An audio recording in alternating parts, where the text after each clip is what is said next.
আসসালামু আলাইকুম বন্ধুরা, পদার্থবিজ্ঞানের সমাধান নিয়ে আসলাম। এটা হলো দিনাজপুর বোর্ডের। অন্যান্য বোর্ডের পরীক্ষার্থী বন্ধুদেরকে বলবো, তোমাদের সমাধান অলরেডি আমাদের চ্যানেলে আপলোড করা হয়েছে, নয়তোবা কিছুক্ষণ পর আপলোড করা হবে। তাই আমাদের চ্যানেলটি সাবস্ক্রাইব করে সাথেই থাকো, আর কমেন্ট করে জানাও তুমি কোন বোর্ডের পরীক্ষার্থী। এটা হলো দিনাজপুর বোর্ডের সেট গ, তোমরা অন্যান্য সেটগুলোর সাথে মিলিয়ে নিও। তো প্রথমেই উদ্দীপক দেওয়া আছে, আমি উদ্দীপক পড়ে তোমাদের সময় নষ্ট করব না। 1 নাম্বার প্রশ্নের সঠিক উত্তর হলো ক, 2 নাম্বারটার সঠিক উত্তর হলো গ, 3 নাম্বারটার সঠিক উত্তর হলো খ। তারপরে 4 নম্বর যে প্রশ্নটা আছে এটার সঠিক উত্তর হলো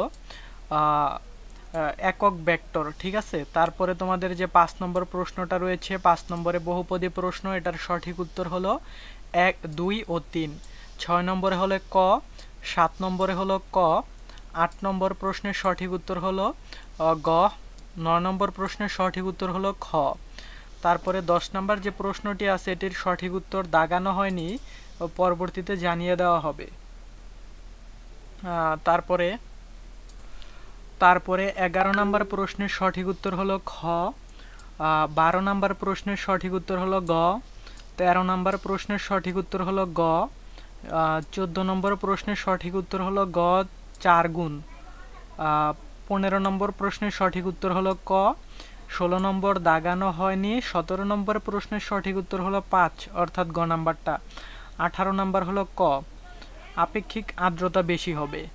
তারপরে আমরা যদি 19 নম্বরটা দেখি, এটার সঠিক উত্তর হবে গ, 20 নম্বরটার সঠিক উত্তর হবে ক, 21 নম্বরটার সঠিক উত্তর ক, 22 নম্বরটার সঠিক উত্তর খ, 23 নম্বরটার সঠিক উত্তর ক, 24 নম্বরটার সঠিক উত্তর ক, 25 নম্বরটার সঠিক উত্তর ক। তো বন্ধুরা, এটা ছিল দিনাজপুর বোর্ডের সমাধান। আমার এই সমাধান অনুযায়ী তোমাদের কার কয়টি কারেক্ট হয়েছে সেটা অবশ্যই কমেন্ট করে জানাবে, এবং পরবর্তীতে দিনাজপুর বোর্ডের সমাধানগুলো মিস করতে না চাইলে চ্যানেলটি সাবস্ক্রাইব করে পাশেই থাকবে। ধন্যবাদ দিনাজপুর বোর্ডের পরীক্ষার্থী বন্ধুদেরকে।